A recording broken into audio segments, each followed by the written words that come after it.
itu ada semacam perintah ideologi itu.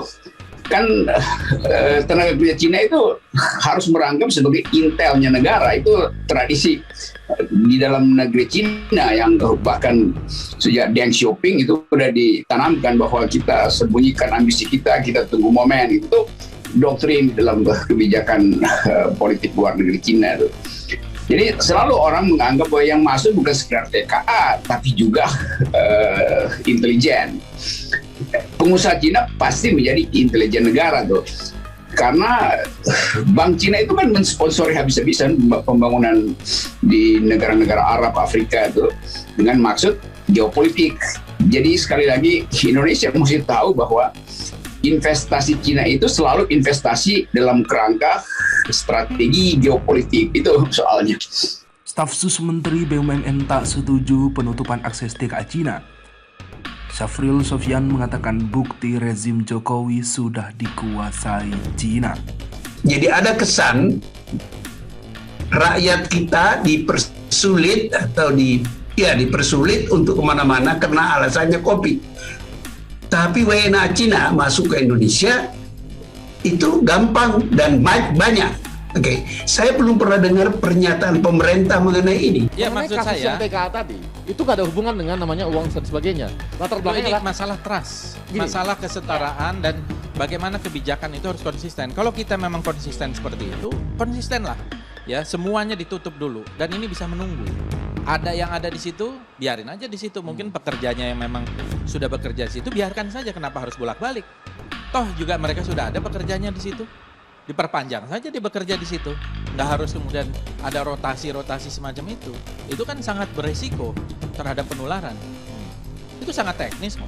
Asal mau pemerintah. Tapi kenapa seperti itu ada semacam kelonggaran ya dalam penindakan, tidak seperti yang lain. Bang Arya, silakan. Waspadaan umat terhadap bahaya laten komunis, lebih khusus di Indonesia.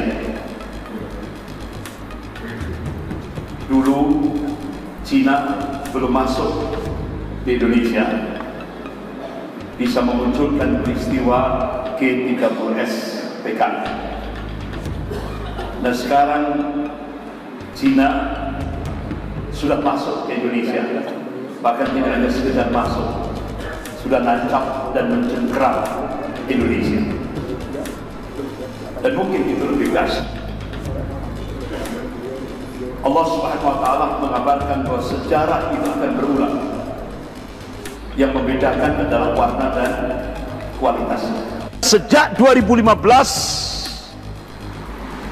ada gerakan untuk konspirasi pecah Indonesia. Pengalian isu konspirasi pecah Indonesia. Maka para mafia Taipan dan komunis Cina membomingkan slogan-slogan, di antaranya saya Pancasila, saya Indonesia, NKRI harga mati, umat Islam intoleran, umat Islam perusak kebinekaan, umat Islam penebar hoax, dan terakhir apa ini? Khilafah dan VS Pancasila. Padahal realitasnya komunis lawan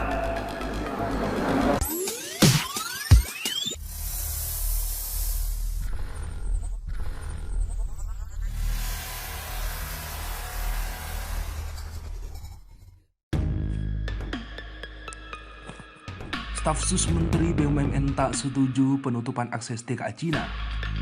Syafril Sofyan mengatakan bukti rezim Jokowi sudah dikuasai Cina.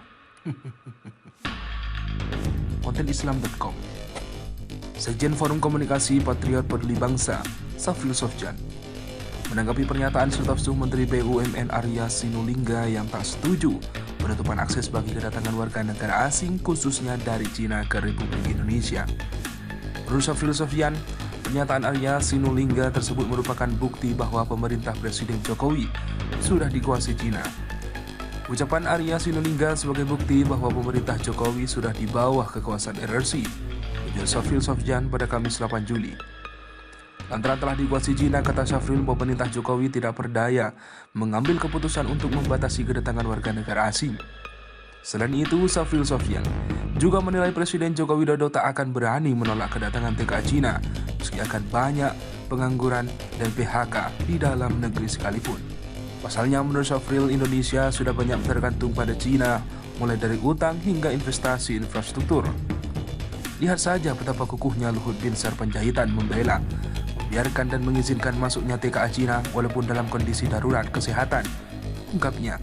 Padahal menurut Syafril Sofyan, semua tokoh bangsa dan ormas besar seperti Majelis Ulama Indonesia, Muhammadiyah, bahkan MPR RI telah melayangkan protes terhadap masuknya TKA Cina di tengah penyebaran melonjaknya kasus COVID-19.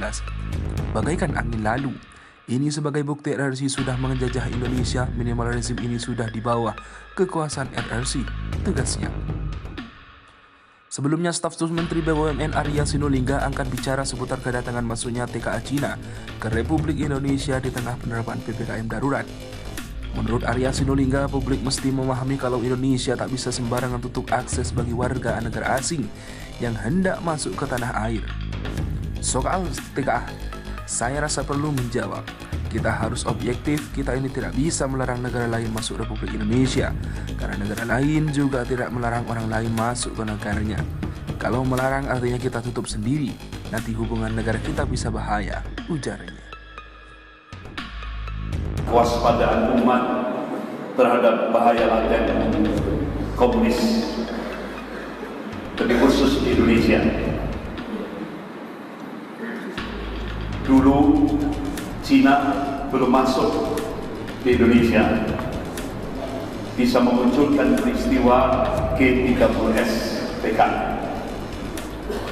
Dan sekarang Cina sudah masuk ke Indonesia, bahkan tidak hanya sekedar masuk, sudah nancap dan mencengkeram Indonesia. Dan mungkin itu lebih dahsyat. Allah Subhanahu wa Ta'ala mengabarkan bahwa sejarah itu akan berulang. Yang membedakan adalah warna dan kualitasnya. Itu ada semacam perintah ideologi itu. Kan tenaga kerja Cina itu harus merangkap sebagai intelnya negara. Itu tradisi di dalam negeri Cina yang bahkan sejak Deng Xiaoping itu sudah ditanamkan bahwa kita sembunyikan ambisi kita tunggu momen. Itu doktrin dalam kebijakan politik luar negeri Cina itu. Jadi selalu orang menganggap bahwa yang masuk bukan sekedar TKA, tapi juga intelijen. Pengusaha Cina pasti menjadi intelijen negara tuh. Karena Bank Cina itu kan mensponsori habis-habisan pembangunan di negara-negara Arab, Afrika itu dengan maksud geopolitik. Jadi sekali lagi Indonesia mesti tahu bahwa investasi Cina itu selalu investasi dalam kerangka strategi geopolitik, itu soalnya. Anggota Komisi 11 DPR RI fraksi PKS Kurniasi Mufidiati menyesalkan masih adanya kebijakan yang bisa mendatangkan warga negara asing di tengah perjuangan Indonesia melawan COVID-19. Menurutnya, mendatangkan warga negara asing dari negara-negara yang terdampak COVID-19 sama saja mengimpor kasus COVID-19 ke Indonesia menjadi lebih besar. Kasihan rakyat Indonesia, saat PPKM darurat justru negara membuka pintu untuk warga negara asing tiba di Indonesia, kata Mufida dalam keterangannya. Apalagi terangnya sejumlah warga negara asing yang tiba di Indonesia tersebut didominasi negara-negara yang membawa virus terlebih dahulu daripada negara Indonesia seperti Cina, Jepang, Korea Selatan, Amerika Serikat, dan Rusia. Ia pun meminta agar negara lebih adil dalam memperlakukan PPKM darurat yang seirisan dengan tidak membuka peluang warga negara asing untuk tiba di Indonesia. Karena bila hal tersebut terus dilakukan, maka penanganan selama pandemi COVID akan terhambat. Ia menyarankan agar pemerintah menyetop dahulu mendatangkan warga negara asing selama pemberlakuan PPKM darurat. Sebab saat ini Indonesia sedang fokus dalam penanganan COVID-19 dan setiap hari kasus hariannya terus melambung.